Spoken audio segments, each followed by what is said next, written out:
मणिपुर में हो रही हिंसा में अब तक 226 लोगों की मौत हो चुकी है, 1100 से अधिक लोग घायल हैं और 60,000 से भी ज़्यादा लोग अपने घरों को छोड़ने पर मजबूर हो चुके हैं।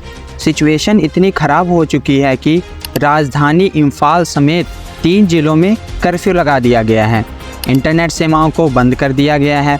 आखिर इस हिंसा के पीछे का कारण क्या है, जानते हैं इस वीडियो में। मणिपुर भारत का एक पूर्वोत्तर राज्य है। इसकी राजधानी इम्फाल है। मणिपुर राज्य की सीमा उत्तर में नागालैंड, दक्षिण में मिज़ोरम, पश्चिम में आसाम और पूर्व में इसकी सीमा म्यांमार से लगती है। अगर बात की जाए राज्य की ज़मीन की तो यह इम्फाल घाटी और पहाड़ी ज़िलों के तौर पर बटी हुई है।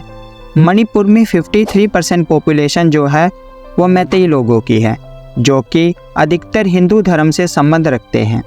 ये लोग इम्फाल घाटी में बसे हुए हैं और मणिपुर के टोटल एरिया के केवल 10% हिस्से में ही ये लोग रहते हैं। मणिपुर का 90% इलाका पहाड़ी इलाका है, जहाँ पर कुकी, नागा और अन्य जनजातियों के लोग रहते हैं। जो कुकी समुदाय के लोग हैं वो ज़्यादातर ईसाई धर्म से संबंध रखते हैं। कुकी और नागा लोगों की जो पॉपुलेशन है वो मणिपुर के टोटल पॉपुलेशन की 36% है। तो सबसे पहला प्रश्न ये उठता है कि मणिपुर में हिंसा क्यों हो रही है और इसकी शुरुआत कब हुई। तो आपको बता दें कि मणिपुर में इस हिंसा की शुरुआत 3 मई 2023 को हुई। ये हिंसा मैतेई और कुकी जनजाति के बीच में शुरू हुई। दरअसल बात यह है कि मणिपुर का जो मैतेई समाज है उसकी यह मांग है कि उन्हें कुकी की तरह राज्य में शेड्यूल्ड ट्राइब का दर्जा दिया जाए, और राज्य का जो जनजातीय समुदाय है वो हमेशा से इसका विरोध करता रहा है। 14 अप्रैल को मणिपुर के हाई कोर्ट ने राज्य सरकार से ये कहा कि इस मांग पर कार्रवाई कीजिए। तो जो 3 मई को यह मार्च निकाला गया था वह कोर्ट के इसी आदेश के खिलाफ में बुलाया गया था। आखिर मैतेई समुदाय क्यों चाहता है एसटी का दर्जा? तो आपको यह बता दें कि मैतेई समुदाय की यह मांग कोई नई नहीं है कि उन्हें एसटी का दर्जा दिया जाए। उनकी यह मांग दशकों पुरानी है।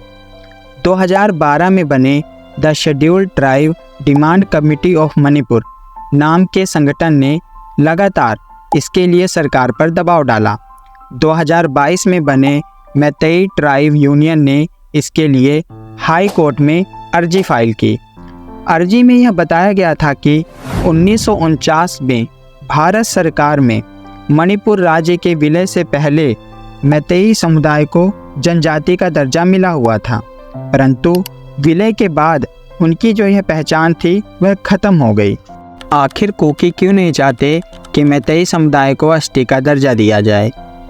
तो जो जनजातीय समुदाय है उसका यह कहना है कि जो मैतेई समुदाय है वो आबादी में उनसे बहुत ज़्यादा है और राजनीति में भी उनका बहुत दबदबा है। आपको यह बता दें कि मणिपुर में जो विधानसभा है उसके 60 में से जो 40 विधायक हैं वो मैतेई समुदाय के ही हैं। यहाँ तक कि जो मणिपुर के सीएम हैं एन वीरेंद्र सिंह वो भी मैतेई समुदाय से ही हैं। ऐसे में कुकी व अन्य जो जनजातियाँ हैं उनको हमेशा से यह डर लगा रहता है, अगर इन्हें एसटी का दर्जा मिल गया तो सरकारी सुविधाओं, नौकरियों, हर जगह इनकी भागीदारी पहले से ज़्यादा बढ़ जाएगी। कुकी समुदाय के लोगों का यह भी कहना है कि एसटी का दर्जा मिलने से मैतेई जो पहले से ही इतने पावरफुल हैं वो और भी ज़्यादा पावरफुल हो जाएंगे। उन्हें इस बात का भी डर लगा रहता है कि जो मैतेई अभी कुकी इलाकों में ज़मीन नहीं खरीद सकते, एसटी का दर्जा मिलने के कारण उन्हें वहां पर ज़मीन खरीदने और वहां सेटल होने का अधिकार भी मिल जाएगा। इस हिंसा के पीछे का एक कारण यह भी है कि जो मणिपुर राज्य है उसकी सीमा पड़ोसी देश म्यांमार से लगती है, और राज्य सरकार का यह कहना है कि म्यांमार से अवैध रूप से बड़ी संख्या में लोग मणिपुर आ रहे हैं और उन्होंने यहाँ अवैध रूप से बस्तियाँ भी बना रखी हैं। सरकार ने इन बस्तियों को खाली कराने का अभियान भी चलाया था, परंतु जो कुकी समुदाय के लोग हैं वो इस अभियान को अपने ऊपर हमला मानते हैं। मणिपुर की जो सिचुएशन है वो बहुत ज़्यादा ख़राब हो चुकी है और यहाँ जो हिंसा हो रही है उसने भयानक रूप धारण कर लिया है। मणिपुर की ये हिंसा चिंता का विषय इसलिए भी बन गई है क्योंकि अब इस हिंसा में हाईटेक हथियारों का इस्तेमाल किया जा रहा है। इस हिंसा को देखकर ऐसा नहीं लगता कि यह दो गुटों के बीच का कोई मामला है, बल्कि अब इसको देखकर ऐसे लग रहा है जैसे दो देशों के बीच का कोई युद्ध चल रहा हो। पता लगा है कि जो कुकी विद्रोही हैं वो भारतीय हथियार तो छोड़िए, इसके अलावा वह चीन, अमेरिका, इंग्लैंड और म्यांमार में बने हाईटेक हथियार का इस्तेमाल कर रहे हैं। ये ऐसे वेपन्स हैं जिनका इस्तेमाल सिक्योरिटी फोर्सेस करती हैं। तो अब सवाल यह उठता है कि इनके पास इतने खतरनाक हथियार आए कहां से। तो आपको बता दें कि मणिपुर में तैनात सेना के जवानों समेत कई थानों में पिछले दिनों हथियार की लूट की खबर सामने आई थी। वहां के अधिकारियों का ये कहना है कि भारी मात्रा में आधुनिक हथियारों की लूट हुई है। और दूसरा आरोप अवैध हथियारों की सप्लाई का भी है। आरोप यह है कि जो हमारे पड़ोसी देश हैं वो मणिपुर में हिंसा भड़काने के लिए हथियार सप्लाई कर रहे हैं। सबसे इम्पोर्टेंट क्वेश्चन यह है कि आखिर मणिपुर में हिंसा रुक क्यों नहीं रही। तो अगर आसान भाषा में समझा जाए तो यह पूरी लड़ाई दो जातीय समूहों के बीच में है। पहले हैं कुकी और दूसरे हैं मैतेई। जो कुकी समुदाय के लोग हैं वो पहाड़ों में रहते हैं और जो मैतेई समुदाय के लोग हैं वो घाटियों में रहते हैं। जब से इन दोनों समुदायों के बीच में हिंसा की शुरुआत हुई है तब से दोनों का एक दूसरे के इलाके में जाना बिल्कुल बंद सा हो गया है।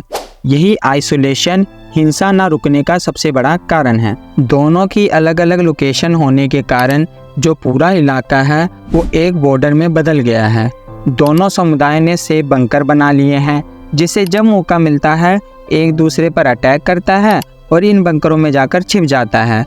क्योंकि पूरा इलाका घाटी और पहाड़ियों से घिरा हुआ है तो इन्हें रोक पाना भी बहुत मुश्किल हो जाता है। आपको बता दें कि इस हिंसा को शुरू हुए 16 महीने से भी ज़्यादा का समय हो गया है और अब ये देखना है कि यह हिंसा कब ख़त्म होगी। एंड में बस मैं इतना कहना चाहूँगा कि सरकार को जल्द से जल्द इस हिंसा को ख़त्म करने के लिए ज़रूरी प्रयास करने चाहिए, क्योंकि जो ये हिंसा है इसके कारण कई बेगुनाह लोगों को भी अपनी जान गंवानी पड़ रही है और बहुत से लोगों को मुश्किलों का सामना करना पड़ रहा है। तो इसी के साथ आज इस वीडियो को ख़त्म करते हैं। धन्यवाद। जय हिंद।